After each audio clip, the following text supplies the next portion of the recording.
అధ్యక్ష శ్రీధర్ బాబు గారిని గౌరవిస్తూ వారి మాటల్ని పాజిటివ్గానే తీసుకుంటున్నాం అధ్యక్ష.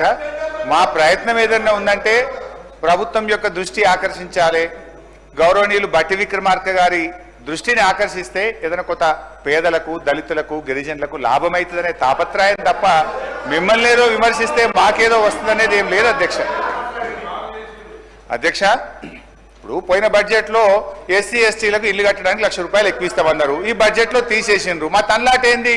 బట్టి గారి దృష్టిని ఆకర్షించడం ద్వారా ఈ రాష్ట్రంలో దళిత గిరిజనులకు ఇండ్లు కట్టుకోవడానికి 6 లక్షలు రావాలనే తన్లాట తప్ప ఇంట్లో ఏమైనా విమర్శ ఉందా అధ్యక్ష? అర్థం చేసుకోవాలి. కానీ అధ్యక్ష, ఈ రాష్ట్రంలో ఇలా ఆర్థిక మాంద్యం వచ్చిందని ముఖ్యమంత్రి గారు సెలవిచ్చారు. ప్రపంచమంతా ఆర్థిక మాంద్యం ఉంది, దేశమంతా ఆర్థిక మాంద్యం ఉంది, మన రాష్ట్రంలో కూడా ఆర్థిక మాంద్యం వచ్చిందని గౌరవ ముఖ్యమంత్రి గారు ఈ మధ్య మాట్లాడుతూ ఉన్నారు అధ్యక్ష. అధ్యక్ష, అయితే నేను ఇక్కడ చెప్పాల్సుకున్న పాయింట్, మంచి ఆర్థిక మంత్రి గారు వింటే ఇది సరి చేసుకుంటే మన రాష్ట్రానికి మేలు అవుతుంది అధ్యక్ష. నేను మంచి డేటాతో రీసెర్చ్ చేసి కొన్ని మంచి సలహాలు ఇవ్వాలనే ఉద్దేశంతోనే వచ్చిన, అది మీరు రిసీవ్ చేసుకునే దాన్ని బట్టి ఉంటుంది అధ్యక్ష. జిఎస్టీ వృద్ధి రేటులో తగ్గుదల అధ్యక్ష. 2023-24 జిఎస్టీలో 46,500 కోట్లు మన రాష్ట్రానికి వస్తే వీళ్ళు బడ్జెట్లో 58,594 కోట్లు ప్రతిపాదించారు. యాజ్ పర్ కాగ్ రిపోర్ట్, నా సొంతది కాదు అధ్యక్ష, కాగ్ రిపోర్ట్ కూడా నా దగ్గర ఉంది.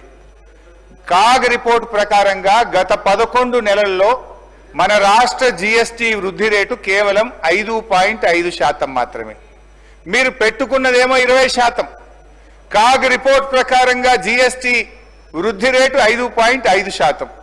అంటే దీన్ని బట్టి ఏమర్థమవుతుంది అధ్యక్ష? అంచనాలకు దూరంగా మీరు బడ్జెట్ను ప్రతిపాదిస్తున్నారు. ఎట్ ద సేమ్ టైం అధ్యక్ష, మన పక్క నుండే కర్ణాటక 10.72% వృద్ధి రేటు, మహారాష్ట్ర 12% వృద్ధి రేటు, దేశ వృద్ధి రేటు 10%గా నమోదైంది. అంటే ఆర్థిక మాంద్యం దేశమంతా ఉండాలి కదా, కర్ణాటకలో ఎందుకు లేదు, మహారాష్ట్రలో ఎందుకు లేదు, దేశంలో ఎందుకు లేదు, తెలంగాణలోనే ఎందుకుందో ఒక్కసారి మీరు ఆత్మవిమర్శ చేసుకోండి. జిఎస్టీ ప్రవేశపెట్టినప్పటి నుంచి ఏ ఒక్క సంవత్సరం కూడా తెలంగాణ రాష్ట్ర జిఎస్టీ వృద్ధి రేటు దేశం కంటే తక్కువ ఎప్పుడూ లేదు. మీ పాలనలో మొదటిసారిగా దేశం యొక్క యావరేజ్ కంటే తెలంగాణ రాష్ట్ర జిఎస్టీ వృద్ధి రేటు తగ్గడం ఇది సిగ్గుచేటు, ఇది మీ పరిపాలన వైఫల్యం అని చెప్పి నేను గుర్తు చేస్తా ఉన్నా.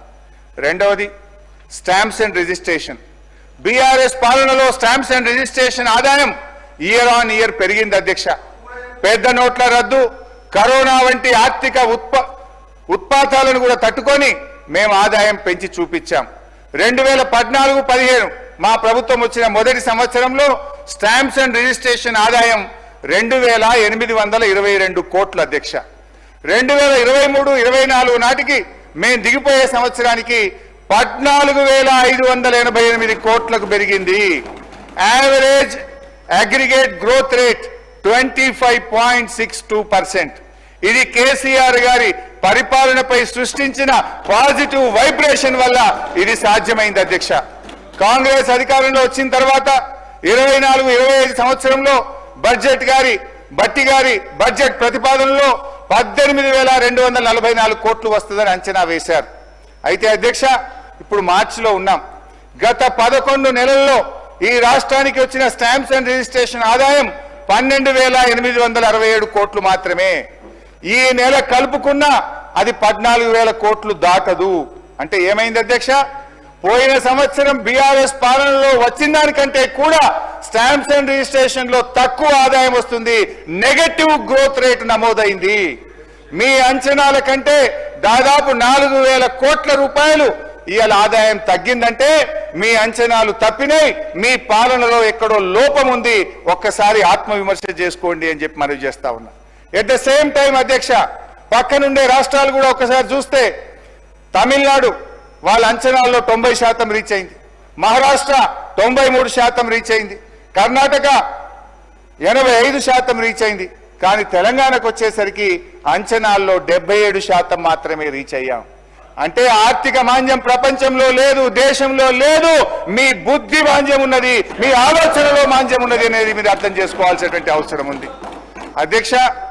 అట్లే వెహికల్ సేల్స్ 2023-24 ఆర్థిక సంవత్సరంలో మా పాలన ఉన్నంత వరకు వాహనాల అమ్మకాలు జోరుగా సాగాయి. 2024-25 ఆర్థిక సంవత్సరంలో ఏప్రిల్ నుంచి నవంబర్ వరకు జరిగిన వాహనాల అమ్మకాల గ్రోత్ రేట్ లో తెలంగాణ -0.08% తగ్గిపోయింది. ఇదే సమయంలో ఆంధ్రప్రదేశ్ +12%, తమిళనాడు +32%, కర్ణాటక +8%, మహారాష్ట్ర +12%, కేరళ +10%. అన్ని రాష్ట్రాలేమో పెరుగుతుంటాయి, తెలంగాణలో మాత్రం వాహనాల అమ్మకం తగ్గిందంటే ఇది దేశం మొత్తం ఆర్థిక మాంద్యం లేదు, తెలంగాణలో పరిపాలన వైఫల్యం వల్ల తగ్గుతుంది. జీఎస్టీ వృద్ధి రేటులో తగ్గుదల, స్టాంప్స్ అండ్ రిజిస్ట్రేషన్ ఆదాయంలో తగ్గుదల, వాహనాల అమ్మకంలో తగ్గుదల. దీనికి ఆర్థిక మాంద్యమా కారణం అధ్యక్ష? ఒక్కసారి ఆత్మవిమర్శ చేసుకోండి, గుండె మీద చేసుకొని ఆలోచించండి. పక్క రాష్ట్రాలకు లేని ఆర్థిక మాంద్యం తెలంగాణకు మాత్రమే ఎందుకు వచ్చింది? ఈ తగ్గుదలకు ఆర్థిక మాంద్యం కారణమా, పరిపాలన వైఫల్యం కారణమా? ఒక్కసారి మీరు ఆలోచించుకోండి. నేను చాలా బాధగా చెప్తున్నాను, ముఖ్యమంత్రి గారు ఇస్తున్న నినాదం Telangana rising.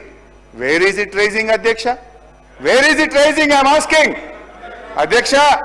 GST growth rate down, stamps and registration revenue down, vehicle sales is down. ఇది అధ్యక్ష. నేను ప్రయత్నం చేసిన అధ్యక్ష, ఏంది మేము ఉన్నప్పుడు ఎందుకు పెరిగింది, మరి కాంగ్రెస్ వచ్చినాక ఎందుకు తగ్గింది? మేము కొద్దిగా ఆలోచించే ప్రయత్నం చేసినాం, ఆర్థిక రంగ నిపుణులతో అడిగే ప్రయత్నం చేసినాం, మేధావులతో చర్చించే ప్రయత్నం చేసినాం, మేము అర్థం చేసుకునే ప్రయత్నం చేస్తే అధ్యక్ష మేము మాకు తోచినాయి. వీఆర్ సజెస్టింగ్, కరెక్షన్ చేసుకుంటే మంచిది, లేదంటే మీ ఇష్టం. మేము చెప్పడం ప్రతిపక్షంగా ఈ రాష్ట్రం మేలు గురించి చెప్పే ప్రయత్నం చేస్తున్నాం అధ్యక్ష. సో మేము ఆలోచిస్తే అధ్యక్ష, మనం రాష్ట్రం ఏర్పడ్డ తొలినాళ్లలోనే ఈ రాష్ట్ర ప్రభుత్వం, ముఖ్యమంత్రి గారు దివ్యంగా ఉన్న రాష్ట్రాన్ని దివాలా దివాలా అనే దిక్కుమాల ప్రచారం చేయడం వల్ల పెట్టుబడులు రాకుండా పోయినాయి. ప్రభుత్వం కొలువు తీరగానే ఫార్మాసిటీ రద్దు, ఎయిర్పోర్టుకు మెట్రో రైలు రద్దు అనే ప్రకటనలు చేయడం వల్ల నెగటివ్ వైబ్రేషన్స్ వచ్చినాయి. హైడ్రా పేరిట సాగించిన విధ్వంసకాండ, పేదల ఇండ్ల కూల్చివేతల వల్ల ఒక నెగటివ్ మెసేజ్ పోయింది. మూసీ ప్రక్షాళన పేరిట, బఫర్ జోన్ల పేరిట చేసిన హంగామా సృష్టించిన భయానక వాతావరణం రాష్ట్రంలో పెట్టుబడులు రాకుండా రియల్ ఎస్టేట్ రంగం పడిపోవడానికి కారణమైంది. అదేవిధంగా ఆర్ఆర్ ట్యాక్సులు, సంక్షేమ పథకాల ద్వారా గ్రామాల వైపు సాగుతున్న ద్రవ్య ప్రవాహానికి అడ్డుకట్ట వేయడం వల్ల గ్రామీణ ఆర్థిక వ్యవస్థ కూడా దెబ్బతిన్నది. రైతు బంధు ఇవ్వకపోవడం, పంటల కొనుగోలు పూర్తిగా చేయకపోవడం, పింఛన్లు పెంచకపోవడం, కేసీఆర్ గారు ఇచ్చే పెన్షన్లలో కూడా 2 నెలలు కోత పెట్టడం, నీళ్లు ఇవ్వక పంటలు ఎండగొట్టడం, చెరువుల్లో చేప పిల్లలు వదలకపోవడం, గొర్రెల పంపిణీ నిలిపివేయడం, గ్రామ పంచాయతీలకు నిధులు ఇవ్వకపోవడం, ఉద్యోగులకు పీఆర్సీ డిఏలు చెల్లించకపోవడం, రియల్ ఎస్టేట్ కుప్పకూలడం, ఇలాంటి కారణాల వల్ల ప్రజల కొనుగోలు శక్తి తగ్గుతూ ఈ రాష్ట్రం యొక్క ఆర్థిక మాంద్యం వైపు అడుగులు పడతా ఉన్నాయి అధ్యక్ష. భట్టి గారు తన ప్రసంగంలో నిజాలు ప్రచారంలో ఉండాలి, లేదంటే అబద్ధం నిజంగా మారి రాష్ట్రాన్ని, దేశాన్నే కాదు ప్రపంచాన్ని కూడా నాశనం చేస్తుందని తన ప్రసంగంలో చెప్పారు అధ్యక్ష. నేను వారి మాటలతో ఏకీభవిస్తున్నాను. నువ్వు రోజు అబద్ధం ఆడితే అది నిన్ను రేపు కూడా అబద్ధం ఆడే దుస్థితికి తెస్తుందని శ్రీశ్రీ గారు చెప్పినటువంటి మాటను ఒక్కసారి నేను భట్టి గారికి చెప్పదలుచుకున్నా అధ్యక్ష. ఎందుకంటే అధ్యక్ష, మీరు అదే పనిగా చేస్తున్న అబద్ధాలను పటాపంచలు చేసి సత్యాన్ని చెప్పదలుచుకున్నాను. 10 ఏళ్ల కేసీఆర్ పాలనలో తెలంగాణ భద్రం అనేది నిజం, ఛిద్రమైందనేది అబద్ధం. ఆర్థిక వ్యవస్థ గాడి తప్పడం అబద్ధం, బలోపేతమైందనడం నిజం. 10 ఏళ్ల పాలనలో ఆర్థిక అరాచకత్వం అన్నది అబద్ధం, ఆర్థిక స్థిరత్వం సాధించిందన్నది అసలు నిజం. దివాలా తీసిందన్నది అబద్ధం, దివ్యంగా ఉన్నదన్నది నిజం. కేసీఆర్ గారు సంపద పెంచింది నిజం, ప్రజలకు పంచింది నిజం. 2013-14లో 4,50,000 ఉన్న జిఎస్డిపి 9.5 ఏళ్లలో 15 లక్షల కోట్లకు పెరిగింది. ఇది అక్షర సత్యం. మా పాలనలో 12% ఉన్న జిఎస్డిపి వృద్ధి రేటు కాంగ్రెస్ ఏడాది పాలనలో 10% తగ్గింది.